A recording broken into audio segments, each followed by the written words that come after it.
Bismillahirrahmanirrahim. Assalamualaikum warahmatullahi wabarakatuh.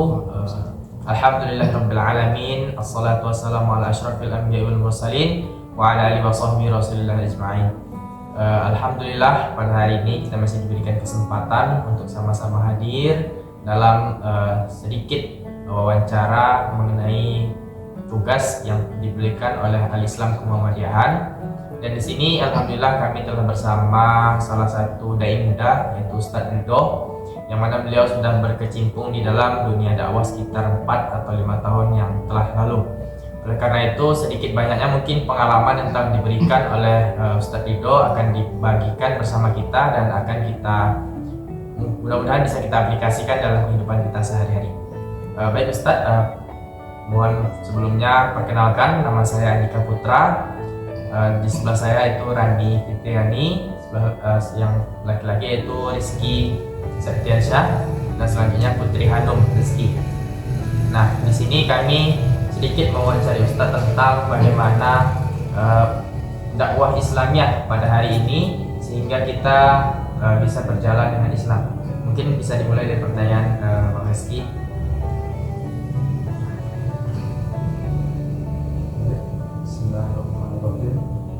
Ustaz, saya ingin bertanya beberapa hal kepada Ustaz.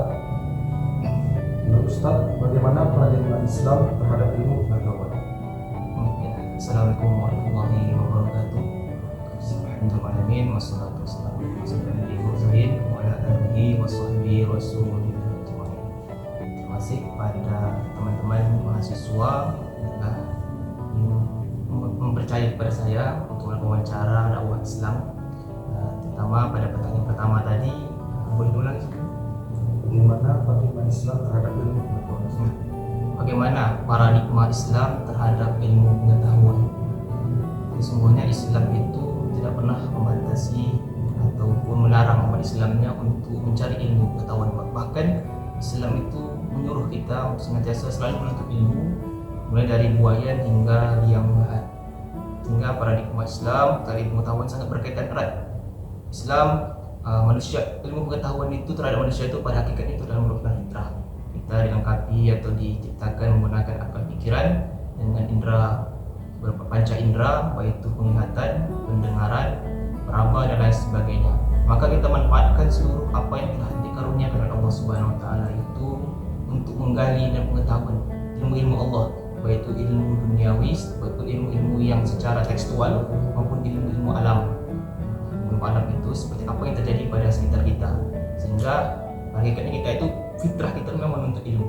Fitrah kita, dasar kita itu memang belajar dari kita bayi, anak-anak, remaja, dewasa hingga tua. Memang itu pada hakikatnya fitrah kita belajar. Namun Islam datang untuk membatasi itu, membatasi dan artian bahwa supaya apa yang kita pelajari itu terarah supaya juga apa yang kita pelajari itu tidak melenceng dari ajaran Islam. Jadi kita mempelajari ilmu pengetahuan apapun ilmunya. Jadi tidak ada istilah ilmu yang bukan agama Islam. Hampir semua ilmu pengetahuan itu selama itu baik, selama itu bermanfaat, itu bisa dikaitkan Islam. Selama ini kita pahami bahwa ada orang mengenal ilmu dunia, matematika, fisika, kimia itu ilmu dunia.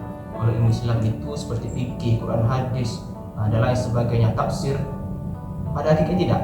Hakikatnya semua pengetahuan itu adalah karunia dari Allah Subhanahu Wa Taala, maka itu bagian dari Islam selama itu adalah bermanfaat dan bernilai baik bagi khalayak ramai, bagi umat Islam. Sehingga datangnya Islam membatasi itu semua. Jadi akal kita ini terlalu luas, terlalu panjang untuk menjangkau semua ilmu pengetahuan, maka Islam datang untuk membatasi mana yang baik dan mana yang buruk, mana yang boleh dan mana yang tidak, mana yang dilarang, mana yang diperbolehkan. Islam lah yang mengatur itu semua. Maka tentu terhadap ilmu pengetahuan, Islam sangat menganjurkan untuk menuntut ilmu, bahkan hukumnya wajib. Hukum menuntut ilmu itu wajib. Namun Islam datang untuk mengarahkan umat Islam bahwa umat Islam boleh menuntut ilmu, tetapi ilmu pergunakanlah dengan baik. Karena ilmu pengetahuan itu seperti pisau untuk mata dua. Apabila ia digunakan untuk memotong sayuran, maka itu baik. Tapi apabila dia gunakan untuk membunuh orang, melukai orang, maka itu tidak baik. Maka begitulah dengan begitu pula dengan ilmu pengetahuan tadi digunakan dengan pula. Dia apabila berlaku tidak baik, maka tidak baik pula. Mungkin itu. Ustaz, bagaimana Ustaz dapat menggunakan pengetahuan dan keahliannya untuk menyebarkan ajaran Islam dalam Islam secara efektif? Jadi kita ini kehidupan ini tidak memiliki profesinya masing-masing, memiliki keahlian dan kelebihannya masing-masing. Dokter berdakwah dengan cara dokter, polisi berdakwah dengan cara polisi, dai berdakwah dengan cara dai-nya, dan semuanya begitu. Semua keahlian, semua bidang mereka bisa berdakwah dengan cara mereka masing-masing. Jadi Islam tentu lagi-lagi tidak pernah membatasi itu. Silakan kejarlah dunia, silakan kejarlah impian kalian, cita-cita kalian, silakan pelajari ilmu dan keahlian kalian. Kalau kita lihat dari zaman dahulu, para ulama-ulama, para ahli-ahli yang hidup pada zaman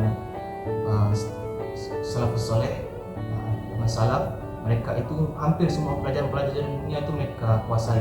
Tidak hanya Islam, tidak hanya fikih, Quran, tidak hanya tafsir, tidak hanya hadis, tapi mereka juga belajar tentang bagaimana astronomi, mereka juga belajar bagaimana ilmu matematika, mereka juga bagaimana ilmu fisika, kedokteran, dan lain sebagainya. Maka keahlian itu kita gunakan untuk cara kita berdakwah.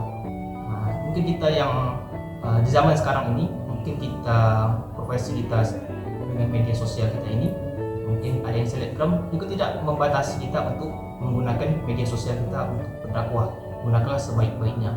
Yang juga profesi sebagai mungkin dokter, polisi, baik itu tentara, baik itu apapun profesinya, maka mereka juga bisa berdakwah dengan cara mereka sendiri. Itu ketika dokter atau tenaga kesehatan, mereka bagaimana menasihati pasien mereka bahwa kehidupan dunia ini adalah bagian dari bagaimana cara kita bekal untuk akhirat. Jadi bisa kita tidak ada kecurangan-kecurangan lagi, karena kita bisa melihat bahwa sekarang hampir semua profesi itu mereka menggunakan keahlian mereka itu untuk kecurangan-kecurangan, untuk kepentingan pribadi. Padahal Islam melarang itu. Maka dakwah yang efektif adalah dakwah yang bisa sesuai dengan keahlian kita, namun juga sesuai dengan perkembangan zaman. Kira-kira zaman sekarang ini tentu berbeda dakwah dengan cara 100 tahun ke belakang. Dakwah yang sekarang ini berbeda dengan cara bagaimana zaman Nabi, bagaimana zaman sahabat. Dakwah yang sekarang adalah dakwah yang penuh dengan tantangan. Tantangannya adalah modernisasi, globalisasi, dengan paham-paham yang banyak sekali, paham liberal, komunisme, sekuler, dan lain sebagainya. Maka kita bentengi itu semua. Dakwah efektif juga anak dan muda-muda sekarang identik dengan media sosial, identik dengan mungkin musik, bisa kita pergunakan itu. Jadi sehingga secara pribadi saya menyuruh kepada teman-teman, kepada seluruh Islam bahwa selama itu baik, pergunakanlah itu dengan baik. Terutama dengan media sosial sekarang, anak muda-muda sekarang sukanya apa? Mereka tertariknya dengan apa? Maka kita temukan dengan banyak pendakwah mereka itu dengan gaya-gaya anak-anak muda, dengan style anak muda, dengan gaya bahasa yang kekinian dan lain sebagainya, atau bahasa-bahasa intelektual yang bisa menarik perhatian anak muda. Karena anak muda itulah kunci dari Islam yang sebenarnya. Karena anak muda yang sekarang inilah yang bagi penerus 10-20 tahun akan datang. Anak-anak sekarang inilah yang akan menjadi penerus orang-orang tua zaman sekarang. Orang tua sekarang ini mereka mungkin sudah pemahaman mereka sudah semacam dibentengi. Mereka sudah punya pemahaman yang kuat, yang sulit untuk dirubah. Yang bisa dirubah itu adalah anak-anak muda. Sehingga anak muda dengan gencaran nafsu yang begitu kuat, dengan pergaulan yang begitu bebas, maka kita bisa masuk ke dalam itu. Sehingga saya punya pemahaman bahwa Islam itu seperti cahaya. Bahwa ketika dia berada di lingkungan yang gelap, justru cahaya itu harus menerangi kegelapan itu, bukan malah lari. Jadi banyak orang mengatakan Islam itu dakwahnya di masjid dan lain sebagainya. Islam tidak boleh masuk ke dalam diskotik, Islam tidak boleh masuk ke dalam dunia malam dan lain sebagainya. Padahal justru Islam tidak boleh takut dengan hal semacam itu. Islam itu seperti cahaya. Islam masuk ke dalam dunia itu mendakwahi itu semua, tapi tentunya dengan cara-cara yang baik, cara-cara yang mudah dipahami dan mudah diterima. Ada istilah etis, ada yang tidak etis, ada istilah boleh dan tidak boleh. Ibaratkan seperti kita sholat, sholat itu sekedar menggunakan baju kaos dan celana itu sebenarnya boleh secara hukum. Tetapi kalau kita dalam berjamaah atau kita menjadi seorang imam, itu bukan tidak boleh, tapi kurang etis. Jadi dakwah juga seperti itu. Ketika masuk ke dalam dunia anak muda menggunakan gaya bahasa lawas atau pakaian jubah, sorban dan lain sebagainya, bukan tidak boleh, sangat-sangat diperbolehkan. Tetapi kira-kira anak muda tertarik atau tidak. Jadi kita harus bisa menyesuaikan diri juga. Jadi Islam itulah dengan cara dakwah itu begitu, harus bisa menyesuaikan diri dengan lingkungan. Mungkin begitu. Selanjutnya, pertanyaan ketiga, bagaimana Ustadz dapat berperan dalam mengatasi tantangan dan isu-isu kontemporer yang dihadapi umat Islam saat ini? Isu kontemporer berarti ini berkaitan dengan pengetahuan, berkaitan dengan pemikiran. Jadi begitu memang di zaman sekarang ini, modernisasi ini dengan mudahnya informasi, kurang kuatnya akar kita, iman kita, akidah kita. Anak muda zaman sekarang ini, termasuk kita juga, mungkin salah satunya, mungkin kita berdoa kepada Allah semoga kita kuatkan keimanan kita, sehingga kita sangat mudah terpengaruh. Apalagi dengan media sosial, maka banyak sekali guru-guru kita, ustaz-ustaz berceramah kita yang punya pahaman yang berbeda-beda kita temui di internet itu. Sekarang kita membuat kita ragu, terkadang membuat kita itu semacam sebenarnya mana yang benar ini. Banyak sekali pemahaman mana yang benar, kita tuh ragu. Keraguan itu muncul karena kurang kuatnya akidah kita, kurang kuatnya pemahaman kita sejak dari awal. Apalagi itu baru sesama Islam, belum lagi pemahaman yang datang dari luar seperti liberalisme, seperti sekularisme, komunisme dan lain sebagainya. Islam yang liberal itu sudah mulai masuk. Ini mana orang Islam, mereka di Islam KTP, tapi pemahaman mereka itu masih bebas. Mereka mengatakan bahwa kita bebas melakukan apapun, bergaul dengan sesama jenis, bergaul dengan lain sebagainya. Itu sudah pemahaman yang liberal. Padahal Islam sangat membatasi dan menjaga umat Islam itu sendiri. Pemahaman sekuler apalagi, kita sering jumpai pemahaman yang sekuler. Contoh kalimat yang sekuler sebenarnya, dunia semua itu, pekerjaan dunia. Padahal tidak ada istilah pekerjaan dunia. Semua pekerjaan itu apabila dikerjakan dengan baik itu mengarah ke akhirat. Sifat apalagi aktivitas dunia, memang kita hidup di dunia, maka apapun kita lakukan itu ya di dunia. Maka sekuler itu artinya adalah semacam mengkotak-kotakkan ini dunia, ini akhirat. Seakan-akan Tuhan itu hanya ada di dalam masjid saja, di luar masjid Tuhan tidak ada. Itu yang disebut dengan sekuler. Di dalam masjid dia taat beribadah sampai menangis-nangis, tapi ketika keluar dari masjid dia terbuka aurat, dia mulai berkotik. Kenapa begitu? Karena Tuhan tidak memandang aku. Tuhan hanya di dalam masjid saja, Tuhan di dalam sholat. Itu Tuhan yang sekuler. Dia mengkotak-kotakkan Tuhan, mengkerangkeng Tuhan, membatasi Tuhan, seakan-akan Tuhan itu tidak benar-benar melihatnya. Dia hanya ada di dalam masjid saja. Maka kita ada pemahaman ihsan. Ihsan itu artinya adalah kita harus yakin bahwa kita tidak melihat Tuhan, tapi kita harus yakin bahwa dimanapun kita Tuhan melihat kita. Jadi pemikiran terhadap isu-isu kontemporer itu ya begitu. Itu kita bisa mengatasi dengan pendidikan pastinya. Gimana solusinya? Itu diawali dengan pendidikan. Pendidikan dari seorang ibu, seorang bapak, lalu dilanjutkan dengan madrasah, itu pendidikan awal atau SD, sekarang SMP, SMA. Pentingnya ada pendidikan Islam yang terarah. Terarah itu berarti dari peran dari pemerintah juga, peran dari amri kita, bahwa bagaimana masyarakat itu bisa terarah dalam pendidikan, terutama pendidikan Islam. Karena kalau tidak diarahkan, maka itu tadi liar, terlalu banyak pemahaman, terlalu banyak pemikiran, sehingga kita yang orang awam ini tidak punya keilmuan yang dalam, keilmuan yang tinggi. Kita tuh menjadi ragu, kita tuh menjadi bingung di mana yang mau diarahkan, di mana benar mana baik, mana benar mana buruk. Sehingga apa akibatnya? Muncul pemahaman sehingga malas untuk belajar agama, sehingga malas untuk beribadah karena tadi kita ragu tadi. Maka pentingnya pendidikan itu diawali tentunya dari seorang orang-orang ulama, orang tua, dan pastinya tidak terlepas dari peran pemerintah. Mungkin itu saja. Berarti dengan memperdalam keimanan kita, mempertegas iman kita dengan akar yang sudah ditanamkan dari awal, semakin kita tanamkan ke dalam Al-Quran dan Hadis gitu ya Ustaz. Nah ini Ustaz terakhir dari pertanyaan kami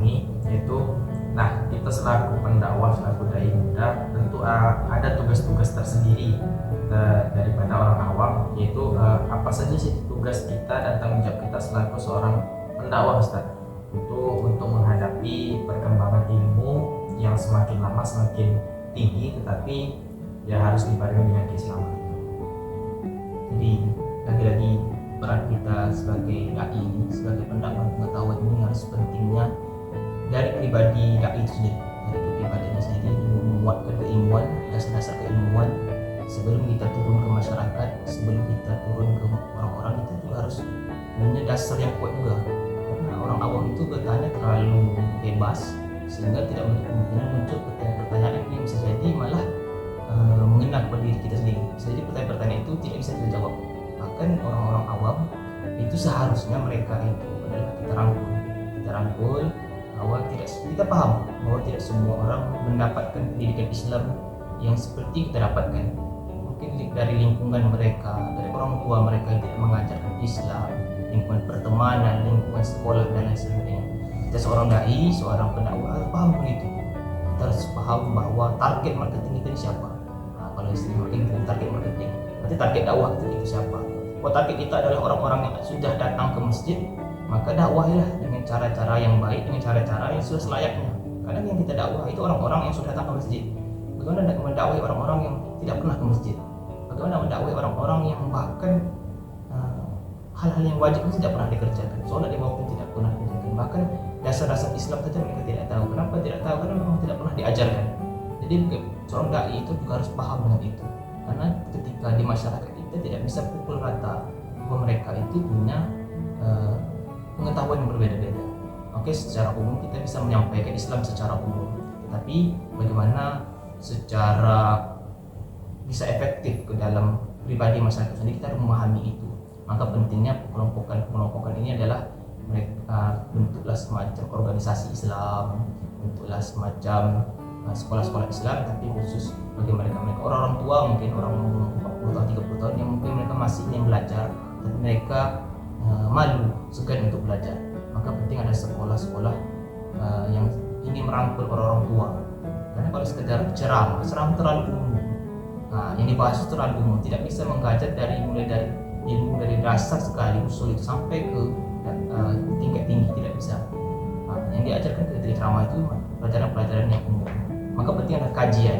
Kajian itu artinya mengkaji seperti kitab, mulai dari bab taharah, bab bersuci sampai ke bagaimana tata cara sholat, itu diajarkan. Buku-buku dasar-dasar Islam, konsep ketuhanan dan lain sebagainya. Jadi itu tadi tergantung target kita siapa. Kalau target kita anak muda, maka bangunlah contoh pendidikan kajian anak muda. Kalau target kita orang tua, buatlah semacam pelatihan atau semacam pendidikan khusus orang tua. Karena memang anak muda ini tidak suka bahas-bahas yang terlalu semacam akhirat, neraka dan lain sebagainya, terlalu baku. Penting juga. Jadi kalau kita pukul rata, itu ada pihak yang tidak terima. Bukan terima dalam artian kalau kita cara anak muda, orang tua mungkin tidak masuk. Kalau kita cara orang tua, anak muda pula tidak masuk ke dalam pikiran mereka. Jadi intinya semacam oke lah, hari ini kita kajian untuk anak muda saja. Ini kajian untuk bapak ibu, mungkin seminggu sekali ini kajian. Atau mungkin kita buatkan semacam sekolah khusus orang tua. Jadi itu mungkin sering kita terabai dari orang tua. Walaupun mereka sudah tua, tidak semua dari mereka itu paham agama.